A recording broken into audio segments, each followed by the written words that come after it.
Një histori tragjike po prek opinionin publik në Venezuelë. Dhjetra emigrantë deportuar nga Shtetet e Bashkuara u gjendën përballë katastrofës vetëm pak orë pasi u kthyen në vendin e tyre. Mes tyre ishte edhe 22 vjeçari Anderson Daniel Salcedo, i cili kishte punuar si ndërtues në SBA për më shumë se 3 vjet.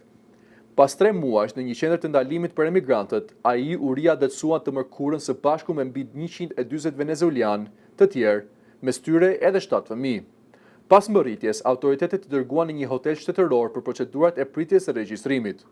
Por, vetëm pak orë më vonë, tërmetet shkatrimtare që goditën shtetin bregdetar të Laguarias shembën ndërtesën ku ata ishin srëhuar. Nëna e të riut, Yulis Salcedo, tregon se djali e telefonoi rreth orës 5 të pasdites dhe i tha: "Të dua shumë, mami. Nesër do të shihemi në shtëpi." Ishin fjalët e fundit që ai dëgjoi prej tij para katastrofës. Anderson u nxori gjallë nga rënojat pas rreth 40 orësh. Ai mbijetoi, por me plagë shumë të rënda. Sipas familjes, të dyja këmbët i janë amputuar dhe ai ndodhet në spital, i lidhur me aparatura për frymëmarrje. Familjarët e tij dhe të emigrantëve të tjerë kanë ngritur pyetje të forta për mënyrën se si u menaxhua kthimi i tyre.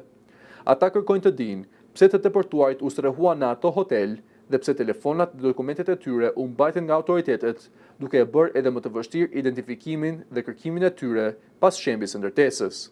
Programi qeveritar që merret me pritjen e emigrantëve të kthyer nuk ka dhënë ende shpjegime për këto akuza. 3 ditë pas tërmetit, ai publikoi vetëm një mesazh ngushëllimi për viktimat.